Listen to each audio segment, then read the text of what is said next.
Hello guys and welcome back to the channel. If you're new here, welcome to the Nerd Block, or as I like to call it, the Nerd Nation. Oh yeah. In this channel we talk all things nerdy or nerd related, things like video games, movies, manga, anime, figures, collectibles, and much more. So let's get this episode started with another episode of Game Pickups and show you what we picked up. Okay, guys, before we get this episode started, I just wanted to go on a quick little rant about something that's been bothering me lately, and it's called FOMO. You've seen a lot of YouTubers talking about the Xbox 360 marketplace closing, and they doing a lot of top 10 videos, top 5 games that you should buy before the marketplace closes, which is all fine and dandy. But what I'm not liking is that a lot of these YouTubers are also doing these videos and then during the videos telling you, oh, you shouldn't buy these games right now because they're too high in price. Wait, because they're going to drop down. Well, from my experience, and just going to give you an example, Godzilla for the PS4. I've owned it twice, and twice it's either gotten broken or stolen. And now I waited so long to purchase it that it went from a $40 to $50 game anywhere from $200 to $600. So from experience, games that usually go up in price do drop down very rarely, very rarely. So if you see a game that you want, don't let these YouTubers fool you, because a lot of them are telling you, wait, but they own shops and they're selling games, so by them telling you to wait, they're in the long run making a better profit for them. So if there's a game that you like, you see it at a reasonable price, and you really want this game, get it. Get it while you can, get it while it's cheap, and get it while it's not super skyrocketed in price. So that's my little rant on FOMO. I just wanted to tell you guys because I've seen a lot of YouTubers talk about it, and I just get very frustrated when I find out they have stores and they're resellers and stuff like that, which there's nothing wrong with that. But don't make a top 10 video or top 5 and then go, oh, this game is way overpriced, and you're feeding the fuel knowing that eventually the game is not going to go down in price. In all actuality, it's going to go up and make you more money. But that's it. That's all I wanted to say. Thank you for listening to my little rant. Let's get back to the scheduled program. The first game on our list that we picked up was Second Sight, released for the Xbox, PS2, and GameCube on August 27th, 2024. When this game was released, it got an IGN score of 7.9 out of 10 and a Metacritic score of 77 out of 100. When you start this game off, you start off waking up in a building not knowing who you are, and then you discover that you got psychic abilities and these weird powers. Your objective is to get out of the building and try to find out who you are and what weird experiments were done on you to give you these powers. With an amazing storyline that combines gameplay from the past and the present to unravel controversies in the storyline, and then adding some cool powers like invisibility, psychic abilities, and other weapon mechanics makes this one heck of a game to play. I highly recommend adding Second Sight to your Xbox collection.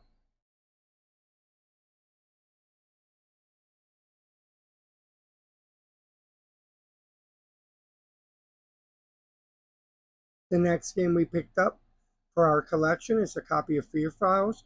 It was released on November 6, 2007 for the Xbox 360 with an IGN score of 6.7 out of 10 and a Metacritic score of 66 out of 100. This is an expansion pack for the first two Fear games, which, if you didn't know, Fear stands for First Encounter Assault Recon. This game is a supernatural shooter with some crazy abilities. Some super over the top cutscenes makes this game very terrifying. This game has recently been fluctuating in price since the announcement of the Xbox 360 marketplace closing down. So I recommend you pick up your copy as soon as you can before the prices skyrocket on this game.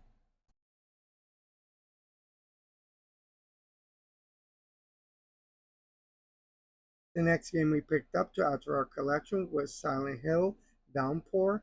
This game was released on March 13th, 2012 for the Xbox and PS3 with an IGN score of 4.5 out of 10 and a Metacritic score of 68 out of 100. This is a survival horror game. It's self-contained story from the other Silent Hill games. You play as Murphy Pendleton, who's been incarcerated for stealing a police vehicle while getting transported from another penitentiary. The bus crashes near Silent Hill. You survive the crash and decide to flee, unfortunately. Murphy does not realize that the town is slowly drawing him in. This was my first introduction to Silent Hill. I never got to play any of the previous games, so I was super excited to play this game, and I was not let down. It reminds me a lot of the Resident Evil titles and Parasite Eve.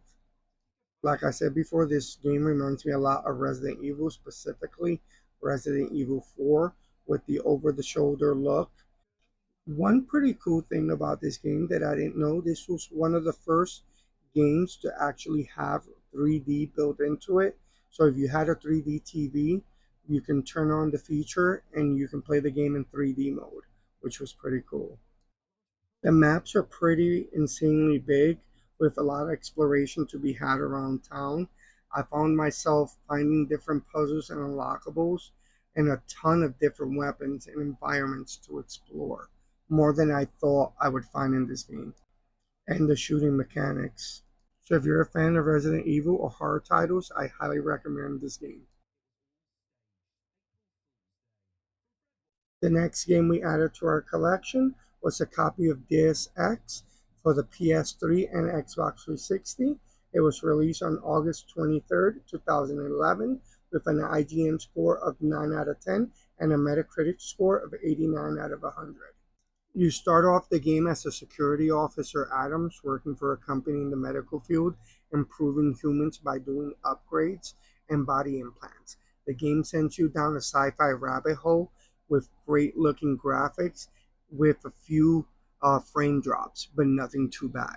As you continue to play the game, you gain augmentation, which allows you to upgrade your abilities and acquire items called Prax Kits, which enhance your abilities and give you special moves like silent takedowns. This is a sci-fi action adventure game that gives you the ability to choose which way you play the game. You can go in guns blazing or choose to go in stealthy, or you can go in with your psychic abilities and go all out and attack everything. This combines first-person shooter with stealth aspects of role-playing elements. So if you're looking for an interesting sci-fi game, add this game to your collection.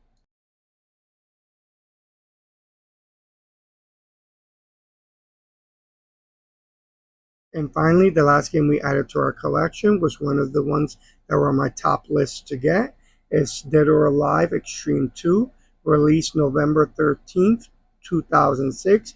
It came out with a Metacritic score of 53 out of 100 and an IGN score of 6.4 out of 10. This is a spin-off series to the Dead or Alive franchise without the combat, so it adds a ton of fan service. You start the game trapped on an island with nothing to do but compete in beach sport games and battle against other DOA girls. With plenty of off the wall cutscenes and weird angles and skimpy clothes, like I said before, this adds a lot of fan service to the fans. With 9 characters to choose from, you start out with your first character, then eventually, as you progress through the story, you unlock a teammate that you can also choose from. With a huge selection of swimsuits and different unlockable items, and a lot of side activities like gambling, playing beach volleyball, jet skiing. It helps you earn money to get those unlockables, and there's plenty to be unlocked. I cannot emphasize the fan service. So much so that they have a crazy mode called photographer mode, which you can pose the ladies in any position and put them in any swimsuit you want. So this is one of those games that you can't see being made nowadays. So if you're looking for something really interesting and fan servicey, add this to your Xbox 360 collection. So that's it for this episode, guys. So thank you for watching.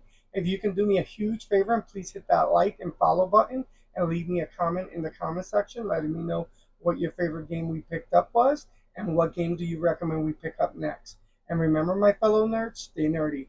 Peace out.